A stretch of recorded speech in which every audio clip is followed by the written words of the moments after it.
Si on regarde la maquette, on pense immédiatement urbanisme. Mais si on ne fait que de l'urbanisme avec la maquette, quelque part, on a un biais.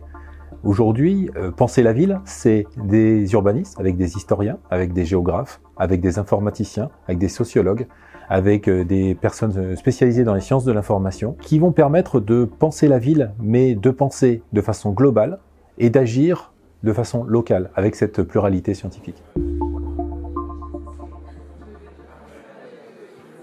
On s'est installé alors non seulement à Villeurbanne, mais dans une maison du projet qui est en fait un lieu dans lequel on expose, on raconte, on présente les transformations urbaines qui sont en cours.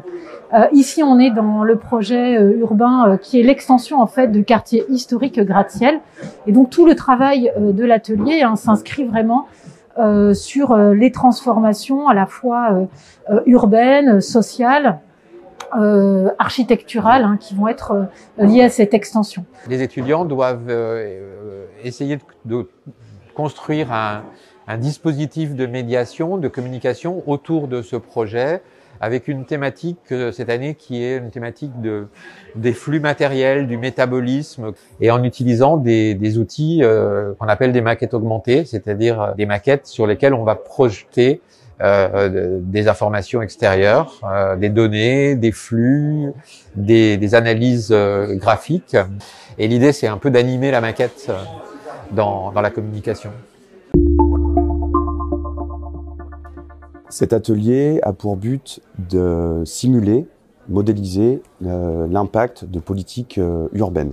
Il est basé sur différentes expertises, notamment une expertise développée maintenant depuis plusieurs années qui repose sur trois principales thématiques qui sont donc la modélisation à base d'agents. Ici, on utilise le logiciel Gamma Platform qui est développé par l'IRD, Institut de recherche pour le développement, et différents partenaires. Donc c'est un logiciel open source qui permet facilement de créer des modèles à base d'agents. Pour la partie interface utilisateur, interface tangible et problématiques urbaines, nous sommes en collaboration académique avec le MIT Media Lab au sein du groupe City Science.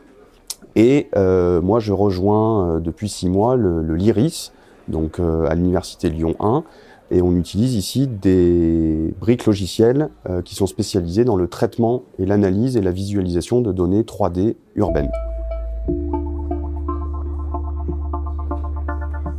Une maquette, ça peut être un trait d'union, ça peut être vu comme un trait d'union entre différentes sciences, mais aussi entre différentes formations.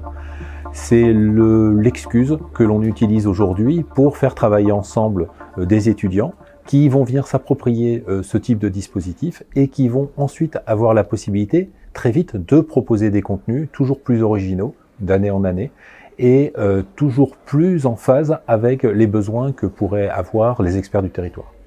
Que ce soit le LabEx IMU ou l'école urbaine de Lyon ou l'école universitaire de recherche H2O, ce qui fait leur spécificité, c'est la capacité à faire ensemble et l'envie, on va dire, de travailler avec cette pluridisciplinarité. Et aujourd'hui, c'est cette richesse de la pluridisciplinarité qui rend ces objets complètement originaux à l'échelle française et même internationale.